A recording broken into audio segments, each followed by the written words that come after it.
जय जय गुरुजी, शुक्राना गुरुजी, धन धन गुरुजी, हैप्पी बर्थडे गुरुजी। आज 7 जुलाई है। आज मैं पहली बार गुरु का बर्थडे मना रही हूँ। मुझे पहली बार आज पता लगा कि 7 जुलाई को हमारे गुरुजी ने इस धरती पर जन्म लिया था। मुझे इससे पहले तो कभी पता भी नहीं था कि गुरुजी इस धरती पर थे। मैं पंचकुला में भी मेरे हस्बैंड रहे, हम 15 साल रहे, मुझे नहीं मालूम था ये गुरु स्वरूप उस टाइम जब चोले में थे तब मुझे अगर दर्शन होता। इतने नज़दीक हम रहे, मुझे नहीं पता लगा।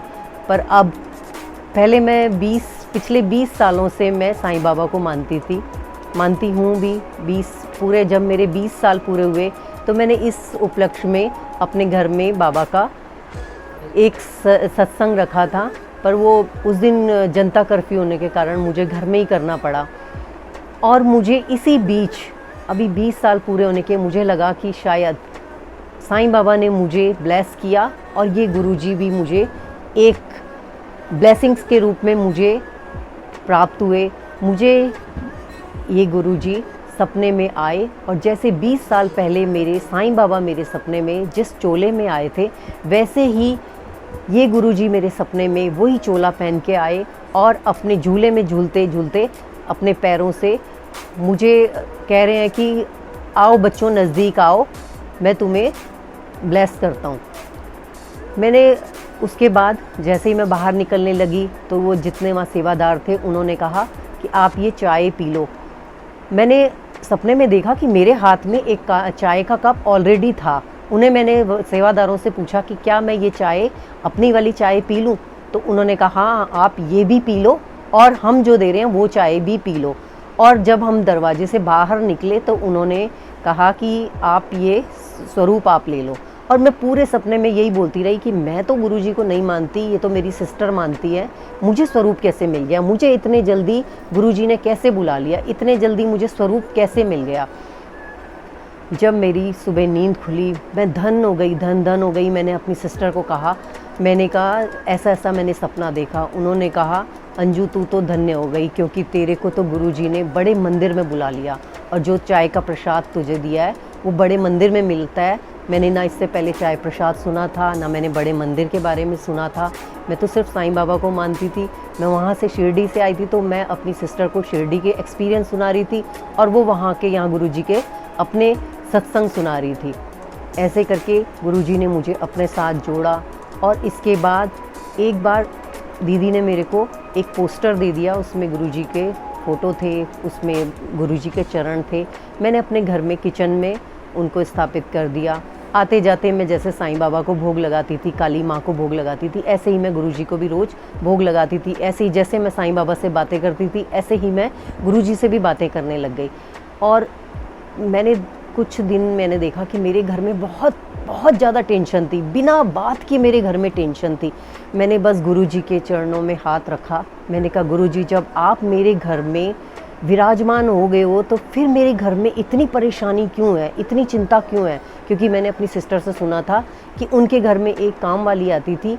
जब उसने गुरुजी के बारे में सुना तो वो जब से वो गुरुजी का पोस्टर लेकर गई, स्वरूप लेकर गई, तब से उनके घर में सारी टेंशनें ख़त्म हो गई। दीदी ने बताया मेरा घर बिल्कुल ऐसे शांत हो गया है, मेरे पर्स भी हर वक्त लबालब भरे रहते, मेरे घर में इतनी बरकत हो गई। तो मैंने गुरुजी से बस इतनी सी बात मांगी। मैंने कहा गुरुजी, जब आप मेरे घर में विराजमान हो गए हो तो मेरे घर में शांति प्रदान करो। और मैं घर में रोते रोते मैंने गुरुजी की प्लेलिस्ट लगाई।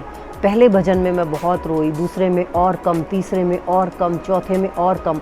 और जब प्लेलिस्ट पूरी ख़त्म होने को आई, मेरे आंसू सूख गए थे और मैं एक बहुत शांति सा महसूस करने लगी कि शायद मेरे अंदर बहुत बड़ी कोई एनर्जी आ गई है।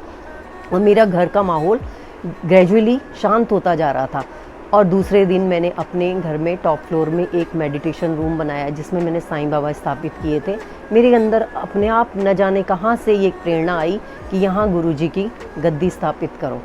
मैं ऊपर गई और मेरे हस्बैंड और हम में कुछ टेंशन सी थी, हम लोग ज़्यादा बात नहीं कर रहे थे और मैं गद्दी तैयार करने लगी। मैंने उस कुर्सी में फॉर्म लगाने लगी और मैंने देखा मेरे हस्बैंड आकर पूरा वो मंदिर मेरे साथ सजाया, उस गद्दी को पूरा सजाया, फॉर्म लगाया। मैं धन धन गुरु जी, कैसे आपने इतनी बड़ी कृपा की कि मेरा जो अशांत घर था उसको आपने इतने जल्दी 1 मिनट में, मेरी सिर्फ इतनी सी प्रेयर से आपने उसे ब्लेस कर दिया और तब से मेरे घर में इतनी शांति है। गुरु जी मेरे घर में विराजमान हो गए हैं। धन धन गुरु जी, शुक्राना गुरु जी। गुरु सत्संग साथ संगत में आपको एक सत्संग और सुनाना चाहूँगी। एक मेरी फ्रेंड बचपन में मेरे साथ 6, 7, 8 में मेरे साथ पढ़ती थी। मैं उसको बहुत जगह ढूंढा, मैंने फेसबुक में ढूंढा, इधर उधर ढूंढा, मुझे नहीं मिली। इसी साल 6 अगस्त को मुझे उसका कहीं से नंबर मिला और मैंने जब उसे कॉल किया तो जब मैंने उससे पूछा कि सीमा सब कुछ ठीक चल रहा है, उसने कहा तुझे मालूम नहीं है क्या, मेरा हस्बैंड तो पिछले 10 साल से कोमा में चल रहे हैं। मैं बहुत परेशान हुई, मुझे वही 8th में पढ़ने वाली वो लड़की याद आ रही थी। मैंने कहा गुरुजी, इतनी छोटी सी बच्ची मैंने देखी थी और आज वो पिछले 10 साल से इतनी सेवा कर रही है। अगर उसको इस दुख से निजात मिलनी है तो प्रभु उसको इस परेशानी से उसे दूर कर दो, आपको जो अच्छा लगता है वो कर दो। मैंने अपनी सिस्टर ममता आंटी को भी कहा कि प्लीज़ आप अमृत वेले में आप गुरुजी से प्रेयर करना कि उस लड़की की जो गुरुजी को अच्छा लगता है वो करें। और मैंने उस सीमा को कहा, हालांकि मैं साईं बाबा को मानती हूँ पर पता नहीं मुझे गुरुजी ने कहाँ से प्रेरणा दी कि उसे कहे कि मंत्र जाप करे। वो उसने कभी नाम भी नहीं सुना था। मैंने उसे बोला ये शिव स्वरूप है, ये तेरी ज़रूर मन्नत पूरी करेंगे। मैंने कहा कि वो नहीं सुन सकते, कोमा में हैं, परंतु आप अपने हस्बैंड के पास, अपने बेड में उनके कान के पास गुरु मंत्र ज़रूर लगाओ। उसने, सीमा ने ऐसे ही किया। उसने सुबह शाम मंत्र जाप सुना, अपने आप भी सुना और अपने हस्बैंड को भी सुनाया। पूरे 22 दिन बाद, 6 अगस्त की बात हुई थी, मेरी उससे बात हुई थी। उसके बाद 28 अगस्त को उसने मुझे मैसेज किया कि अंजू मेरे हस्बैंड को मुक्ति मिल गई है। धन धन गुरु जी, शुक्राना गुरु जी, मात्र 22 दिन में आपने उसके दुखों को हर लिया, क्योंकि उसके हस्बैंड शायद ठीक होने की कंडीशन में नहीं थे। गुरु जी ने अपने चरणों में उसे स्थान दे दिया। शुक्राना गुरु जी। एक और मैं आपको सत्संग सुनाना चाहूँगी। अभी कुछ दिन पहले मेरे घर में प्लांट लगे हुए हैं परंतु फूल नहीं है। मैं हमेशा कहती हूँ कि गुरुजी मेरे घर में पूजा होती है, सब कुछ होती है, पर मैं फूल नहीं है, मैं फूल के बिना आपकी पूजा करती हूँ। ऐसे ही मॉर्निंग वॉक करते हुए मैं कुछ बेलें लगी हुई थी, उनसे मैं फूल लेके आ गई और मैंने अपने घर में सारे मंदिर में, पोस्टर में, सब भगवान के मंदिरों के आगे वो थोड़े थोड़े फूल चढ़ा दिए और गुरुजी के भी पोस्टर के ऊपर मैंने फूल चढ़ा दिए।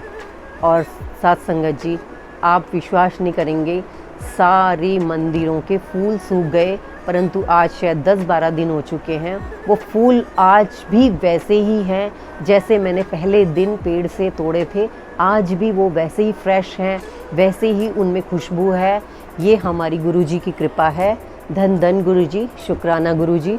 और आज एक गुरुजी के बर्थडे के दिन एक सत्संग मेरे पास और है।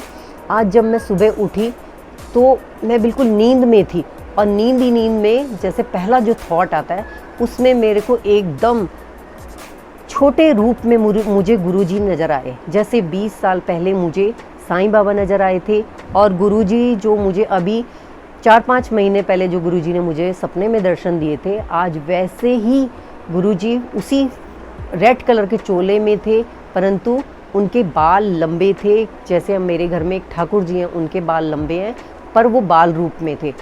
जैसे ही मेरी थोड़ी सी नींद खुली, मुझे याद आया, ओहो आज तो गुरुजी का जन्मदिन है और गुरुजी ने मुझे अपने बाल रूप में दर्शन दे दिए।